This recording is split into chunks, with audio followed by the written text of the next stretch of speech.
മാങ്ങകളൊക്കെ കിളികളും കൊത്തി വവ്വാലും കടിച്ച് താഴെ വീഴാൻ തുടങ്ങി. എന്നാൽ പിന്നെ കുറച്ച് പറിച്ചങ്ങ് പഴിപ്പിക്കാൻ വെക്കാമെന്ന് വിചാരിച്ചു. അപ്പോൾ ഏട്ടൻ നേരെ മരത്തിലേക്ക് കയറിയിട്ട് മാങ്ങ പറിക്കാൻ തുടങ്ങി. അപ്പോൾ മാങ്ങ ഓരോന്നിങ്ങനെ പറിച്ചിട്ട് വരുമ്പോൾ അല്ലുമോനാണ് കേട്ടോ ഓരോന്ന് പെറുക്കി വെക്കണേ. ഇതിന് മുന്നേ ഞങ്ങൾ കുറച്ച് മാങ്ങ പറിച്ചിട്ടുണ്ടായിരുന്നു, കുറേ പറിച്ച് അച്ചാറിട്ടോ കുറച്ച് ഉപ്പിലിട്ടൊക്കെ വെച്ചിട്ടുണ്ടായിരുന്നു.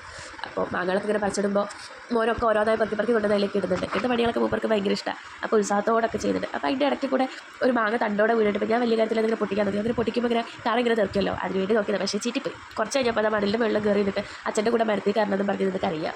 ഭയങ്കര കരച്ചിൽ. അപ്പോൾ കയറ്റാന്നൊക്കെ പറഞ്ഞിട്ട് കരച്ചിലൊക്കെ മാറ്റി. പിന്നെ മാങ്ങ മാത്രമല്ല കേട്ടോ, റംബൂട്ടാനും ഉണ്ട്. റംബൂട്ടാനാണെങ്കിൽ ഒരു 50 എണ്ണം കായ്ച്ചിട്ടുണ്ടെങ്കിൽ അതിലൊരു 20 എണ്ണം നമുക്ക് കിട്ടുള്ളൂ. തോനെ പൂവ് ഇട്ടിട്ടുണ്ട്, അവിടെ ഇവിടെയൊക്കെ ആയിട്ട് തോനെ കായുണ്ട്.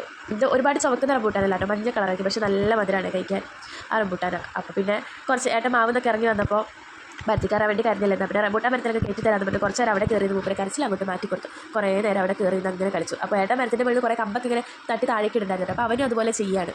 അപ്പോൾ ഇതാ ഒരു ബക്കറ്റ് മാങ്ങ പറിച്ചിട്ടുണ്ട് കേട്ടോ.